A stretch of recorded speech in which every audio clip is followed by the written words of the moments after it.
O nung nakaraan, tinalakay natin na talagang re-resolbahin ng Diyos ang problema na kinakaharap ng sangkatauhan na kaugnayan sa pagkain. Pero bakit masasabing wala nang bibili? Paano makasabing magkakaroon ng mga pamilya ng saganang pagkain sa buong lupa? Kasi ito ang pinangako ng Diyos sa Isaiah 65:21 at 22. Ang ganda nito. 21, 22 ng Isaiah chapter 65. Okay, di basahin natin. Magandang mabasa talaga. Bakit wala nang bibili? Ganito ang sinabi ng Biblia. Magtatayo sila ng mga bahay at titira sa mga iyon. At magtatanim sila ng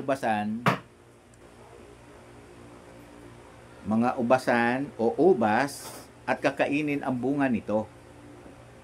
O diyan muna tayo sa 21. Sabi dito, magtatayo sila ng bahay.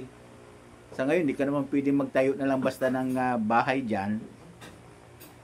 Tapos, iba pala ang may-ari ng lupa. Hindi. Sa iyong sarili. Kasi ang kasunod, sabi niyan, titira sila sa mga iyon.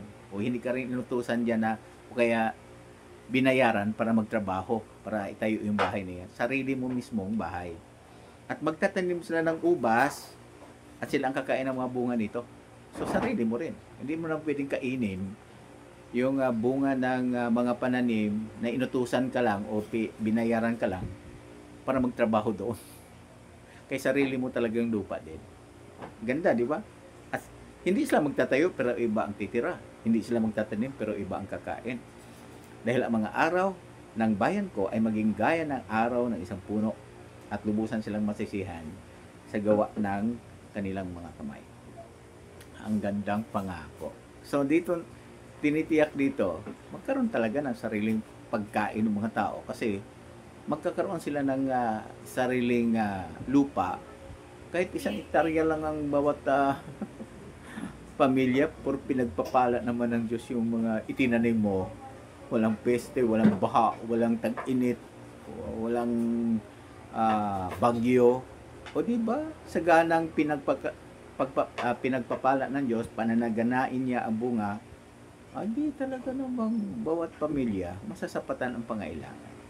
Guni-gunihin yun, no? Ang bagay na yun. So, yan ay tumitiyak na wala nang magbebenta sa inaharap kasi paano ka makapagbenta ng halimbawa na lamang ng saging o palay, bigas, lahat ay meron. Walang bibili sa iyo. So, dito, lahat ng tao magkakaroon ng sariling bahay, magkakaroon ng sariling lupa. So dahil dyan, nakakaantig sa puso yan. Na tinitiyak ng Diyos na lahat ng pamilya magkaroon yan. At bakit ulit gagawin niya iyon? Nahihirapan siya sa lahat ng paghihirap na dinanas natin. Kasama na yang sariling bahay, sariling lupa, wala ang isang tao. Sabi nga nila, nasa informal settlers, ang iba ay nasa condominium, nangungupahan lang. Hirap. Pero sa inharap, resolbahin niya.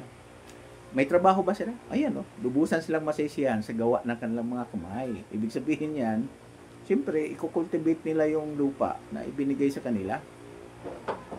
Kaya, habang kinukultivate at pinagpapala naman ng Diyos, ang ganda. Karoon sila ng sariling pangangailangan. Matutugunan ang pangangailangan ng mga tao. Ang ganda. Ito yung sumasagot sa problema ng tao sa ngayon. Tandaan, hindi lang sa ilang tao ito. Sa lahat ng tao, lahat ng pamilya, yamang, gaya na sinabi ng Jesus, kayo na lamang ang pag-ibig ng Diyos sa sangkatauhan. Ang sangkatauhan sa kabuuan, magkakaroon ng sariling bahay, sariling lupa. Napagkaganda-ganda ng panahon iyon. At siyak na nananabik tayo na gawin niya ng Diyos. Sana gawin niya na yan. At yan ang dahilan kung bakit pinahihiling ni Jesus sa panalangin na yung Lord's Prayer na panalangin, manamin na sa langit ka, sambahin ang pangalan mo. Dumating nawa ang kaharian mo. Niling natin ang kaharian ng Diyos sa langit.